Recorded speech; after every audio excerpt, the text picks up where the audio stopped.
అధికారంలో రావటం కోసం ఎన్ని అవాస్తవాలు చెప్పాడో సాక్ష్యాధారాలతో సహా ఆ రోజు సాక్షి పేపర్లో ఇచ్చినటువంటి ప్రకటనలు కానీ, సాక్షి పేపర్లో జగన్మోహన్ రెడ్డి పాదయాత్ర స్టేట్మెంట్లు, అలాగే ఇందాడ అచ్చెన్నాయుడు గారు చూపించిన పెన్ డ్రైవ్లో ఆయన సాక్షి టీవీలో వచ్చినటువంటి ఆయన మాట్లాడినటువంటి మాటలు ఇవన్నీ కూడా రాష్ట్ర ప్రజల్ని, ఎందుకంటే ఇంకో 3 నెలల్లో జగన్మోహన్ రెడ్డి ఇంటికి వెళ్ళిపోతున్నాడు. ఫిబ్రవరిలో నోటిఫికేషన్ వస్తూ ఉంది, ఏప్రిల్లో ఎన్నికల తేదీ ఖరారు కాబోతూ ఉంది. ఇటువంటి సమయంలో ప్రజలందరూ ఒక్కసారి ఈ మోసకారి జగన్మోహన్ రెడ్డి చెప్పినటువంటి అబద్ధాల్ని నమ్మి ఒక్క ఛాన్స్ అని ఓట్లు వేసినటువంటి సందర్భాన్ని ఇవాళ గుర్తు చేస్తూ, ఇన్ని హామీలు భారతదేశంలో ఏ ముఖ్యమంత్రి, ఏ రాజకీయ పార్టీ ఎప్పుడు కూడా ఎవరు ఇవ్వనటువంటి అలవి కానటువంటి హామీలు. కరెంట్ ఛార్జీలు పెంచనన్నాడు, దాదాపు 60,000 కోట్లు కరెంట్ ఛార్జీలు పెంచి భారాలేశాడు. ఇసుకను ఉచితంగా ఇస్తా అన్నాడు, ఇసుకని మాఫియా చేసి దాదాపు 1,00,000 కోట్లు కొట్టేశాడు. మైనింగ్ మంత్రి వాళ్ళ మైన్స్ అన్నింటినీ కూడా అతను గుప్పెట్లో పెట్టుకొని పారదర్శకమైనటువంటి మైనింగ్ విధానాన్ని తీసుకొస్తానని చెప్పి ఈరోజు ఎక్కడికక్కడ మైన్లన్నింటినీ కూడా వాళ్ళ ఆధ్వర్యంలో కొట్టేసినటువంటి సందర్భం. ఎన్ని మేం చెప్పినవి కాదు, జగన్మోహన్ రెడ్డి చెప్పినటువంటి మాటలే ఇవాళ పుస్తక రూపంలో పాత్రికేయ మిత్రుల ద్వారా ప్రజలకు అందజేస్తూ ఉన్నాం. వాస్తవాలన్నింటినీ పాత్రికేయ మిత్రులందరూ కూడా దీన్ని ప్రజలకి చేరవేయాల్సినటువంటి బాధ్యత ఉంది.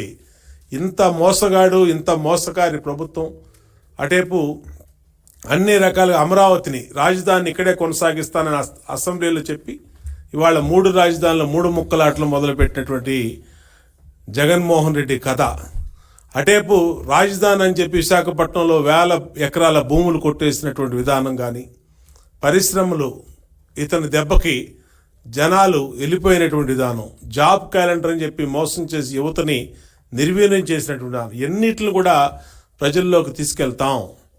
ఖచ్చితంగా ఇతను చేసినటువంటి మోసాన్ని ప్రజలకి తెలియజేస్తాం.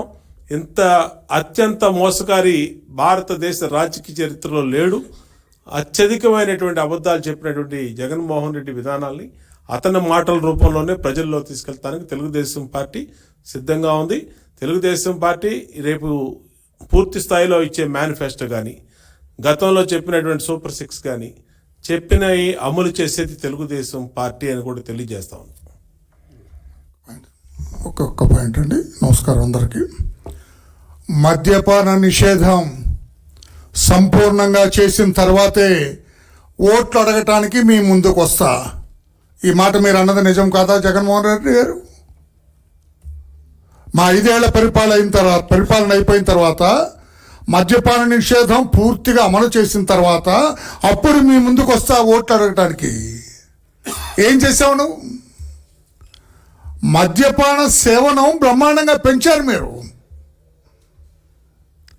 ఎంతోమంది తెలుగు మహిళల పుస్తలు తెంచారు మీరు. మోకుమ్మడి ఆత్మహత్యలు చేసుకున్నారు తాగుబోతులు అందరూ కూడా. దాదాపు 2 లక్షల కోట్ల విలువ కలిగిన నాసిరకం మద్యాన్ని మీరు అమ్మకం చేశారు. మద్యపాన నిషేధం చేయాలన్న ఆలోచన ఉందా మీకు? ఓట్లు దండుకొని అధికారంలోకి రావాలన్న ఒక ఆకాంక్ష తప్పితే, ఒక ఉబలాటం తప్పితే మీకు ప్రజా సంక్షేమం పట్ల ఏమైనా ఆలోచన ఉన్నదా మీకు? మహిళలను గౌరవించే తీరు ఇదేనా? దాదాపు 30 లక్షల మంది రోగాన పడ్డారు మీ నాసిరకం మద్యం తాగి. రాష్ట్రంలో స్టాటిస్టిక్స్ ఉన్నాయి. వరలరామయ్యలో ఉంటే పెద్ద అచ్చెన్నాయుడు గారు చెప్పే మాటలు కాదు ఇవి. ఏ ముఖం పెట్టుకొని ప్రజల ముందుకు వెళ్తావు? ఏ ముఖం పెట్టుకొని మీరు మహిళల ఓట్లు అడుగుతారు? అందుకే అంటూ ఉన్నా నేను, మీ మేనిఫెస్టో అమలంతా బూటకం, అబద్ధాల పుట్ట. రాష్ట్ర ప్రజలు ఎవ్వరు కూడా నమ్మే స్థితిలో లేరు అని చెప్పి కూడా తెలియజేస్తున్నాం. Thank you.